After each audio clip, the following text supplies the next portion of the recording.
नमस्कार, स्वागत और अभिनंदन है आपका रवीनम हिंदुइज्म में। तो आज बात करते हैं महाभारत के अमर चरित्र की। इस श्रृंखला में दूसरे अमर चरित्र कृपाचार्य की। कृपाचार्य हिंदू शास्त्रों में वर्णित 7 चिरंजीवियों में से एक हैं, जो कि पृथ्वी पर आदि काल से अंत काल तक विद्यमान रहेंगे। ये कौरवों और पांडवों के कुल गुरु के रूप में जाने जाते हैं। कृपाचार्य महाभारत युद्ध के अंत में कौरवों की ओर से बचे 3 लोगों में से एक थे। सावर्णी मनु के अनुसार कृपाचार्य की गिनती सप्त ऋषियों में होती है। ऐसे में महाभारत के 3 अमर चरित्र में से बात करते हैं कुरुवंश के कुल गुरु कृपाचार्य की। कृपाचार्य का जन्म कैसे हुआ था? कौरव और पांडवों के कुल गुरु कृपाचार्य के जन्म के पीछे एक अद्भुत कहानी है। माना जाता है कि महर्षि गौतम के पुत्र ऋषि शरद्वान धनुर्विद्या में निपुण थे, जिनकी क्षमता को देखकर स्वयं देवराज इंद्र घबरा गए थे, जिस पर उन्होंने ऋषि शरद्वान की तपस्या को भंग करने का उपाय सोचा। देवराज इंद्र ने जानपति नामक देव कन्या को स्वर्ग से ऋषि शरद्वान के पास भेजा, जिसे देखकर ऋषि शरद्वान के मन में विकार उत्पन्न हो गया। उसी दौरान उनका शुक्रपात हो गया। कुछ समय बाद उसी शुक्रपात के कारण 2 बच्चों ने जन्म दिया, जिनमें से एक लड़का और एक लड़की थी। कहते हैं कि जब हस्तिनापुर के राजा शांतनु वहां से गुजर रहे थे, तभी उनकी नजर इन बच्चों पर पड़ी और वे उन्हें अपने साथ ले आए। राजा शांतनु ने बालक का नाम कृप और बालिका का नाम कृपी रखा। उनका मानना था कि ये 2 बच्चे उन्हें ईश्वर की कृपा से मिले हैं। आगे चलकर कृप नामक बालक भी अपने पिता ऋषि शरद्वान की भांति श्रेष्ठ धनुर्धारी निकला, जिन्हें भीष्म द्वारा कौरवों और पांडवों के प्रारंभिक आचार्य के रूप में नियुक्त किया गया।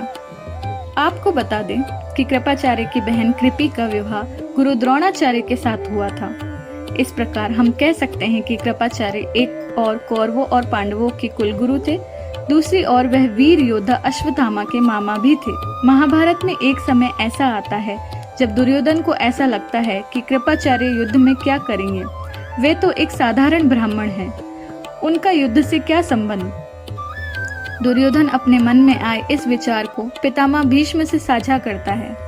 तब पितामह भीष्म दुर्योधन को कृपाचार्य की वास्तविक सच्चाई बताते हैं, जिसे सुनने के बाद दुर्योधन के कृपाचार्य के प्रति विचार बदल जाते हैं। भीष्म ने बताया कि सप्त ऋषि गौतम के पोते और ऋषि शरद्वान के पुत्र कृपाचार्य 1 या 2 नहीं, बल्कि पूरे के पूरे 60,000 महारथियों को अकेले हराने की क्षमता रखते हैं। वृद्धावस्था में भी कृपाचार्य महारथियों के भी महारथी हैं, तथा अपने पिता शरद्वान के समान ही अनेकों युद्ध विद्याओं में माहिर हैं। कृपाचार्य का जन्म भगवान शिव के पुत्र कार्तिकेय की तरह सरकंडे से हुआ है। वे चाहें तो पांडव सेना में हाहाकार मचा सकते हैं, परंतु वे इस बात को भी जानते हैं कि धर्म पांडवों के साथ है, इसलिए वे अपनी पूरी शक्ति का प्रयोग नहीं कर रहे हैं। वरुणास्त्र, अग्नेयास्त्र, इंद्रास्त्र और ब्रह्मास्त्र का ज्ञान रखने वाला योद्धा कृपाचार्य कोई साधारण ब्राह्मण नहीं, बल्कि भगवान परशुराम और गुरु द्रोण के समान ही शास्त्र और अस्त्र का ज्ञान रखने वाले एक महावीर ब्राह्मण हैं। कृपाचार्य की सच्चाई जानने के बाद स्वयं दुर्योधन भी हैरान हो गया और उसने उस वीर ब्राह्मण योद्धा को सामान्य समझना बंद कर दिया। हस्तिनापुर के कुल गुरु कृपाचार्य अनेकों भयानक अस्त्रों से लेकर दिव्यास्त्रों तक का ज्ञान रखते थे। राजा शांतनु के जाने के बाद भीष्म पितामह ने उन्हें अपने कुरुवंश का कुल गुरु बनाया था। वे धर्म, नीति और शास्त्र के बड़े विद्वान थे। धृतराष्ट्र की सभा में विदुर, भीष्म पितामह और गुरु द्रोणाचार्य के समान ही कृपाचार्य भी विशेष स्थान रखते थे। अपनी विद्या और धर्म नीतियों के आधार पर उन्होंने वर्षों तक कुरुवंश का मार्गदर्शन किया। कौरवों और पांडवों को आरंभिक शिक्षा कृपाचार्य ने ही दी थी और बाद में वे गुरु द्रोण के आश्रम में गए। कृपाचार्य और अर्जुन के बीच हुआ था घमासान युद्ध।